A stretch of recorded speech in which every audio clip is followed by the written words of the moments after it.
Assalamualaikum warahmatullahi wabarakatuh. Alhamdulillah anak-anak, kita lanjutkan kegiatan belajar kali ini tema 1 subtema 2 pembelajaran ketiga.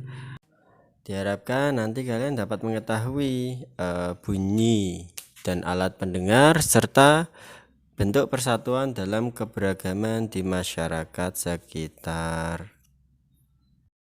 Anak-anak, bunyi yang teratur itu nanti akan menjadi sebuah nada atau irama. Nah, biasanya sering digunakan para misalkan membaca Quran, biasanya menggunakan nada atau irama sehingga bacaannya terdengar merdu.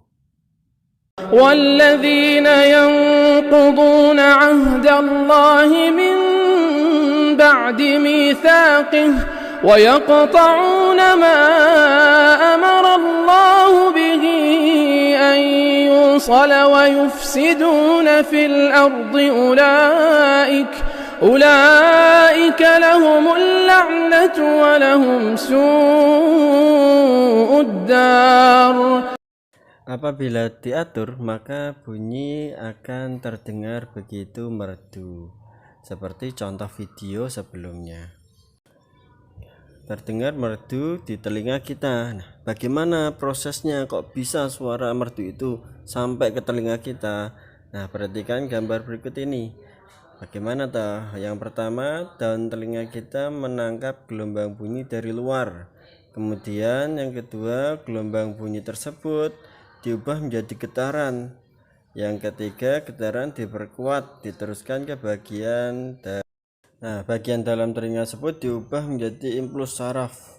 Impuls saraf itu nanti diteruskan ke otak sehingga kita merasakan sensasi mendengar dan mengerti maksud dari suara tersebut. Dan itu prosesnya cepat anak-anak sekalian, prosesnya cepat.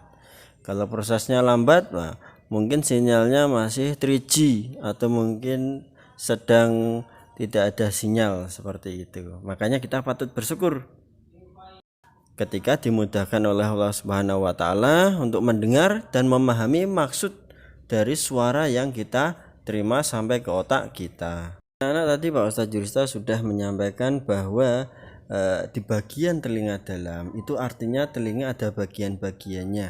Nah, bagian-bagian telinga itu apa saja? Simak berikut ini.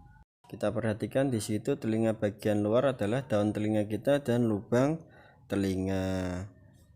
Kemudian di bagian tengah ada tulang martel, kemudian ada gendang telinga. Ada juga saluran eustachius. Kemudian di bagian dalam ada alat keseimbangan tubuh, 3 saluran setengah lingkaran, ada juga rumah siput atau koklea. Nah, itu adalah bagian-bagian dalam dari telinga yang itu nanti langsung mentransfer ke otak kita untuk memahami sinyal apa yang kita peroleh. Anak-anak, proses tersebut tadi itu dinamakan dengan gotong royong. Nah, gotong royong antara telinga dengan otak kita sehingga bisa mentransfer informasi apa yang kita terima. Begitu juga dalam kehidupan sehari-hari anak-anak. Banyak permasalahan yang bisa kita selesaikan dengan gotong royong. Ada masalah-masalah yang tidak bisa kita kerjakan sendiri, harus bersama orang lain.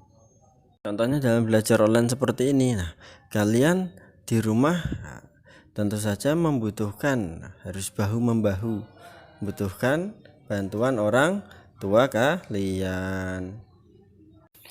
Nah, contohnya adalah ketika perang Khandaq dulu, zamannya Rasulullah SAW, dapat usul dari Salman Al-Farisi radhiyallahu anhu. Nah, bahwasanya baiknya dibuat parit. Nah, paritnya itu berapa lah panjangnya anak-anak? 5.000-an meter atau sekitar 5 km. Nah, itu diselesaikan secara bersama-sama dengan beragam karakter para sahabat, latar belakang macam-macam, akhirnya bersatu membuat parit tersebut dan akhirnya berhasil. Dan gotong royong ini pun sudah menjadi kultur, sudah menjadi budaya di setiap negara bahwa gotong royong ini bisa digunakan untuk menyelesaikan masalah bersama-sama. Anak-anak sekalian, gotong royong ini berlaku untuk setiap aspek kehidupan. Nah, mau kita di lingkungan manapun juga, di lingkungan keluarga, di lingkungan masyarakat. Kalau tidak bisa dikerjakan sendiri, tidak ada salahnya kita untuk minta tolong, dan tidak ada salahnya kita untuk berterima kasih. Sekian dari Ustadz. Ingat, jaga terus protokol kesehatan ketika kalian dolan, dan jangan dolan terus, perbanyak belajar mandiri ya, belajar sendiri. Jazakumullah khair.